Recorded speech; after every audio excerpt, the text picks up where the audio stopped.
Nah, kenapa Tionghoa disebut non-PRI? Karena mereka diwakili oleh Partai Tionghoa Indonesia menyatakan, kami orang Tionghoa tidak mengenal akan bangsa. Hati orang Tionghoa itu seluas sungai Yangtze, sungai yang paling luas di seluruh muka bumi. Maka bagi kami tidak ada yang namanya bangsa. Maka sekiranya negara ini merdeka, kami akan menjadi warga negara, tapi tidak menjadi bangsa Indonesia. Dan karena ikatan kami dengan negeri leluhur secara budaya sangat kuat, izinkan kami juga masih mengikatkan diri dengan negeri leluhur itu. Maka perkenankan kami memiliki 2 kewarganegaraan. Sementara Partai Arab Indonesia, juru bicaranya Abdurrahman Baswedan bercerita, nenek moyang kami dulu datang dari Hadramaut tidak membawa istri. Mereka menikah dengan orang-orang pribumi. Kami ini lahir dari laki-laki Arab dan perempuan-perempuan pribumi. Kami makan tidak lagi dengan daging-daging onta. Kami sudah makan dengan makanan-makanan setempat. Yang saya dan kami semua minum adalah airnya Indonesia.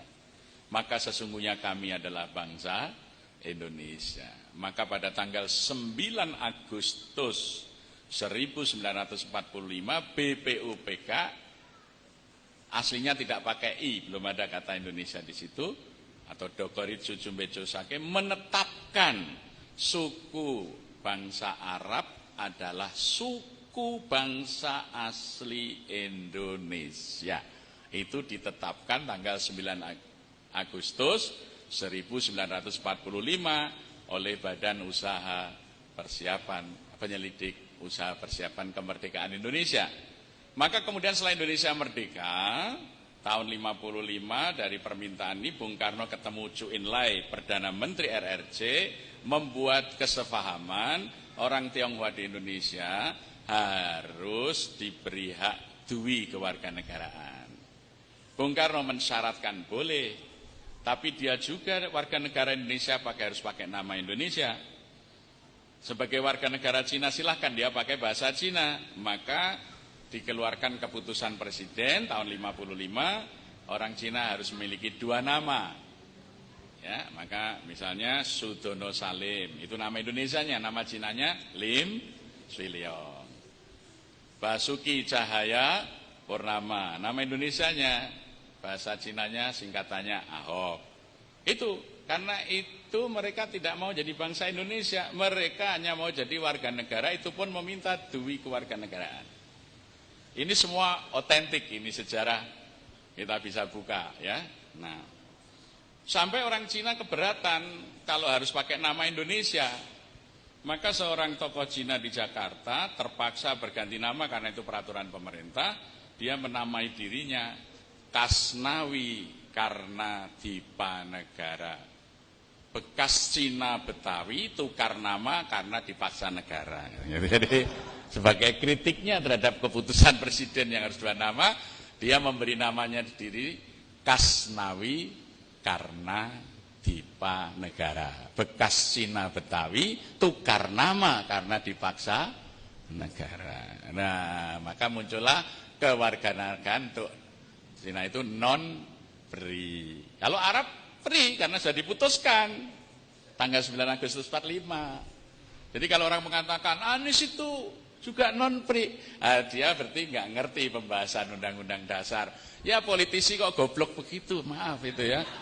Katanya Soekarnois, nggak tahu bahwa Soekarno itu sudah menetapkan non-PRI dan diberi hak 2 nama. Iki Soekarnois belajar kok Pak Karno bakul bakso, bukan Bung Karno pendiri negara.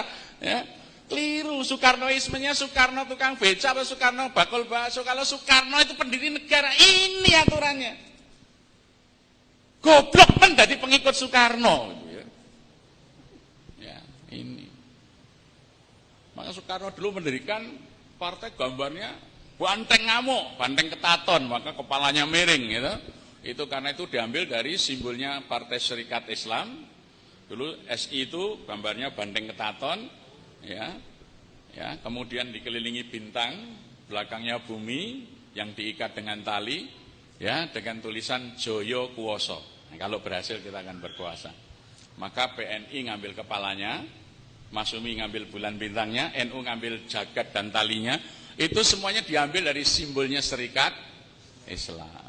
Maka Cokroaminoto itu disebut Bapak Negara Indonesia. Semua partai politikus ngambil simbolnya dari simbol Serikat Islam. Enggak ada yang tidak. Baru sekarang ini saja karena jajahan Amerika pakai simbol Amerika, 3 berlian. Namanya juga Demokrat, ya toh? Ada yang ngambil dari mana partai ini?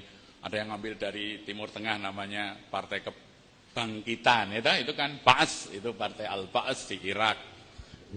Jadi kita ini karena mental jajahan nama partai aja harus diimpor gitu ya. Simbolnya diimpor. Sekarang tidak banteng yang ngamuk membela rakyat. Sekarang limosin kelihatannya atau simental. Ya, gambarnya itu gemuk itu. Nah, tidak lagi. Nah, ini satu contoh saja sejarah itu menjadi darah perjuangan gitu ya. Enggak ngerti sejarah akhirnya perjuangan itu artinya kalau pecah terus yang satu jadi perjuangan. Mudah-mudahan di sini nggak ada nanti takmir perjuangan. Masjid perjuangan nggak ada. Nah, jadi itu kita lihat. Jadi ini semuanya historis. Saya kebetulan oleh gubernur melalui Biro Hukum ditugaskan ketika ada pengacara dari Jalan Taman Siswa ini namanya Handoko menggugat ya, surat instruksi Wakil Kepala Daerah nomor 9 ya 8A tanggal 5 Mei 1975 yang menentukan apabila terjadi jual beli tanah antara pribumi dengan pembeli non pribumi Tionghoa, maka penjual tanah yang pribumi harus melepas hak-haknya kepada negara dan negara membelikan kepada pribumi Tionghoa, non pribumi Tionghoa ini selain hak milik. Maka sampai hari ini di Yogyakarta non pri Tionghoa tidak bisa memiliki hak milik tanah. Ini digugat di Mahkamah Agung. Saya yang kebetulan ditugaskan oleh Biro Hukum bersama Pak Acil sebagai pengacara, saya yang diminta membuat eksepsinya. Alhamdulillah sudah menang, ditetapkan ini masih berlaku, sudah inkrah. Kemudian datang Komnas HAM meminta ini mau dicabut, minta Sultan. Saya kebetulan juga diminta mendampingi. Kemudian terakhir kemarin Ombudsman RI dan Kementerian Dalam Negeri. Saya waktu itu sedang mengantar tamu dari Malaysia, ditelepon oleh Pak Sekda, Pak Kiai tolong ikut menemui Kemendagri dan Ombudsman RI untuk menjelaskan tentang diskriminasi kepemilikan tanah. Nah, ketika saya uraikan, saya jelaskan sejarahnya itu sejak HB2, itu kemudian malah utusan dari Kemendagri dan Ombudsman itu, wah kalau begitu ini malah harus diperkuat, gitu ya. Alhamdulillah. Tapi sekarang Handoko mengajukan gugatan, saya beritahu baru minggu yang lalu oleh Biro Hukum, mengajukan gugatan di Pengadilan Negeri. Apa gugatnya? Minta supaya pemerintah DIY membayar biaya perkara, karena dia disuruh membayar biaya perkara 5 juta ketika mengajukan ke Mahkamah Agung. Maunya, lawang saya kalah kok suruh bayar, yang bayar ini mengajukan gugatan di Pengadilan Negeri Yogyakarta. Ini belum kita hadapi. Kemudian belum ada panggilan sidang ya, dan kemudian di belakangnya juga masih mempersoalkan kekalahannya itu. Ya, ini sudah bertentangan dengan Undang-Undang Dasar dengan ini. Mereka nggak tahu Undang-Undang Dasar itu ada latar belakangnya tadi. Bukan kita ini memisahkan orang Tionghoa sendiri yang tidak mau menjadi bangsa Indonesia.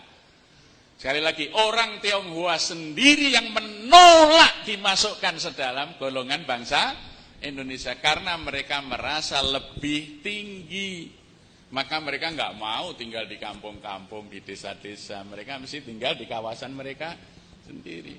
Mereka itu merasa tetap sebagai bangsa lebih tinggi dari pribumi. Ya. Coba ada nggak di desa sampean orang Tionghoa yang berbaur dengan masyarakat tinggal di kampung? Ya, itu. Maka mereka nggak mau jadi bangsa Indonesia karena memandang bangsa Indonesia itu rendah.